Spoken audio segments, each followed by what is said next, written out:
শেষ পর্যন্ত বৈষম্যবিরোধী আন্দোলনের সমন্বয়করা সম্ভবত ইউ-টার্ন নিচ্ছে।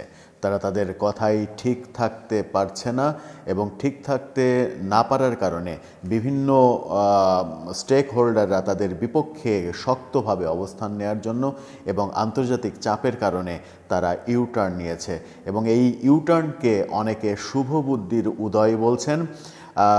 সমন্বয়ক হাসনাত আবদুল্লাহ, বৈষম্যবিরোধী ছাত্র আন্দোলনের যিনি আহ্বায়ক, তিনি বিবিসির সঙ্গে সাক্ষাৎকারে এই বোমা ফাটানো তথ্য দিলেন, যেখানে তাদেরকে অনেক বেশি অসহায় এবং একা মনে হয়েছে।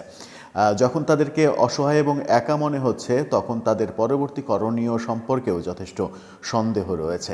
কি বললেন বিবিসির সঙ্গে সাক্ষাৎকারে সমন্বয়ক হাসনাত, এবং অবস্থা কোন দিকে যাচ্ছে, ৭২-এর সংবিধানের কবর রচনা হচ্ছে কবে, কোন গোরস্থানে কবর দেয়া হবে, সেই প্রসঙ্গগুলোও কিন্তু আসছে। দর্শক, সেই আলোচনা করব এখন। এই ভিডিওতে থাকবেন আমাদের সঙ্গে।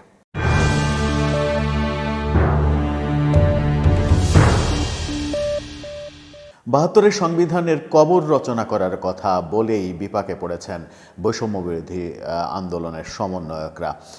অনেকে বলছেন যে বৈষম্যবিরোধী আন্দোলনের সমন্বয়করা মূলত জামাত শিবিরের নির্দেশনায় পথ চলছে এবং জামাত শিবিরের নির্দেশনায় পথ চলতে গিয়ে তারা বড় ধরনের হোঁচট খেয়েছে এবং এই হোঁচট খাওয়ার পরে তারা আবার ঠিকভাবে উঠে দাঁড়াতে পারবে কিনা সেটা নিয়েও যথেষ্ট সন্দেহ রয়েছে। সমস্ত দলকে অ্যাভয়েড করে, জামাতকে অবলম্বন মনে করে, শিবিরকে অবলম্বন মনে করে, শিবিরের অনুষ্ঠানে গিয়ে শিবিরকে বৈষম্যবিরোধী আন্দোলনের সবথেকে বড় ক্রেডিট দিয়ে তারা যে পথে এগোচ্ছে, সেই পথটাকে অনেকে বলছেন এটা ভুল পথ, এই পথে তাদের সর্বনাশ রয়েছে। এবারে বিবিসির সঙ্গে সাক্ষাৎকারেও তেমনটাই শোনা গেল। কবর রচনা বোধহয় আর হচ্ছে না, তেমনটাই তাদের ভাষ্যে বোঝা গেল। বৈষম্যবিরোধী আন্দোলনের আহ্বায়ক হাসনাত আবদুল্লাহ আজ বিবিসির সঙ্গে সাক্ষাৎকারে বলেছেন, যেটা আজ না গতকালকে বিবিসির সঙ্গে সাক্ষাৎকারে তিনি যেটা বলেছেন সেটা হচ্ছে যে ৭২-এর সংবিধানের কবর রচনা হচ্ছে না। তারা ৭২-এর সংবিধান ছুঁড়ে ফেলতে চায় না। যেখানে যেখানে সংবিধানের সমস্যা রয়েছে, ফ্যাসিস্ট, তার মতে ফ্যাসিস্ট শেখ হাসিনা যে যে সমস্যা তৈরি করেছে সংবিধানের, সেই ব্যাপারগুলোকে ফেলে দিয়ে সংবিধান সংস্কার তারা চায়। এখন পুরোপুরি ভোল পাল্টে গেছে, তারা এখন সংস্কার চায়, তারা ৭২-এর সংবিধান ছুঁড়ে ফেলতে চায় না। ৭২-এর সংবিধান ছুঁড়ে ফেলার যে প্রসঙ্গ আসছে, সেই প্রসঙ্গ থেকে তারা ফিরে এসেছে এবং তার কথাই, সার্জিস আলমের কথাই এই ব্যাপারগুলো স্পষ্ট। বিবিসিকে যখন হাসনাত আবদুল্লাহ সংস্কারের কথা বললেন, সংবিধান বাতিল আর তারা চাচ্ছেন না, ঠিক সেই মুহূর্তেই একদিন আগে আমরা দেখলাম সরকারের তরফ থেকে উপদেষ্টা মাহফুজ আলম তিনি বললেন যে জুলাই ঘোষণাপত্র এটা সরকার দেবে না, সরকার সব দলের সঙ্গে সমন্বয়, সব দলকে একতাবদ্ধ করার চেষ্টা করবে আগামী সপ্তাহে। সেই একতাবদ্ধ করার চেষ্টাটাও বোধহয় আর হচ্ছে না। বিবিসির সঙ্গে হাসনাত আবদুল্লাহর এই সাক্ষাৎকার সেটাই বলছে। হাসনাত আবদুল্লাহ যে কথাটা বললেন, সেই কথাটার মাধ্যমে তাদের যে চূড়ান্ত পরাজয়, রাজনৈতিক দূরদর্শিতার দিক থেকে তাদের যে চূড়ান্ত পরাজয়, রাজনৈতিক লক্ষ্যের দিক থেকে তাদের যে চূড়ান্ত পরাজয়, সেই পরাজয়টা মনে হয় শেষ পর্যন্ত হয়ে গেল। আর এর আগে তাদেরকে বলতে শোনা গেছে ৭২-এর সংবিধান তারা কবর রচনা করবে। অবশ্য কোন গোরস্থানে কবর দেয়া হবে, কোথায় মাটি দেয়া হবে, সেটা তারা বলেননি, মুখের কথা বলে দিয়েছেন। তাদেরকে বলতে শুনেছি সংবিধান কারো বাপের নয়।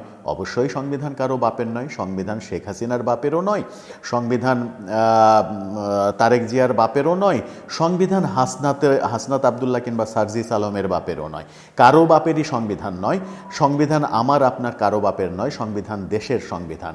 এবং 1971 সালের 10 এপ্রিল আমাদের স্বাধীনতার যে ঘোষণাপত্র দেয়া হয়েছিল, সেই ঘোষণাপত্রই বাংলাদেশের মূলত ঘোষণাপত্র। সেটার পক্ষে সবাই, একমাত্র জামাত ইসলাম ছাড়া সবাই। ৭২-এর সংবিধানের পক্ষে সবাই, জামাত ইসলাম ছাড়া সবাই। ঠিক সেই মুহূর্তে একা হয়ে যখন পড়ছে, যখন তারা নিশ্চিত যে সরকারও এই ব্যাপারে কোনো কাজ করতে পারবে না, আমেরিকার চাপ স্পষ্ট হয়েছে, আমেরিকা স্পষ্টভাবে বলে দিয়েছে এগুলো করা যাবে না, এগুলো করলে সরকারে আপনারা থাকতে পারবেন না, আপনাদেরকে পদত্যাগ করতে হবে। এই ভাষ্যগুলো যখন স্পষ্ট হয়েছে, ভারত যখন চূড়ান্তভাবে বর্তমান সরকার এবং সমন্বয়কদের বিরুদ্ধে নানা রকমের লবিং করছে, ঠিক সেই সময় সমন্বয়কদের আহ্বায়ককে অসহায় মনে হলো বিবিসির সঙ্গে সাক্ষাৎকারে। এই সাক্ষাৎকারে অনেকে বলছেন যে তাদের চৈতন্য ফিরে এসেছে, তারা অবচেতন মনে ছিলেন, অবচেতন মনে যা ইচ্ছা তাই বলছিলেন, অধ্যত্বপূর্ণ কথা বলছিলেন। ৭২-এর সংবিধানের কবর রচনা করা এটাই একটা অধ্যত্বপূর্ণ, সর্বোচ্চ অধ্যত্বপূর্ণ কথা। সেই অধ্যত্বপূর্ণ কথা থেকে তারা যদি ফিরে আসে তাহলে সেটাকে চৈতন্য ফেরার কথাই অনেকে বলছেন। আবার যে ঘটনাটা সম্প্রতি ঘটেছে সেটা হচ্ছে যে বিদেশের মাটিতে বসে থেকে এক সাংবাদিক বঙ্গবন্ধুর খুনি মেজর ডালিমকে সামনে এনে তাকে যে হিরো বানানোর চেষ্টা করেছেন, এটাও এই সমন্বয়কদের সঙ্গে যোগ সাজশে হয়েছে বলেও অনেকে মনে করেন মেজর ডালিমকে সামনে নিয়ে এসে সমন্বয়করা যে নতুন দল করছেন সেই দলের সভাপতি মেজর ডালিমকে করা হলেও অবাক হওয়ার কিছু থাকবে না। অনেকে তো বলেই ফেলছেন, আলোচনা করছেন যে মেজর ডালিমকে সভাপতি করার জন্য তাকে এই সামনে নিয়ে এসে হিরো বানানো হয়েছে।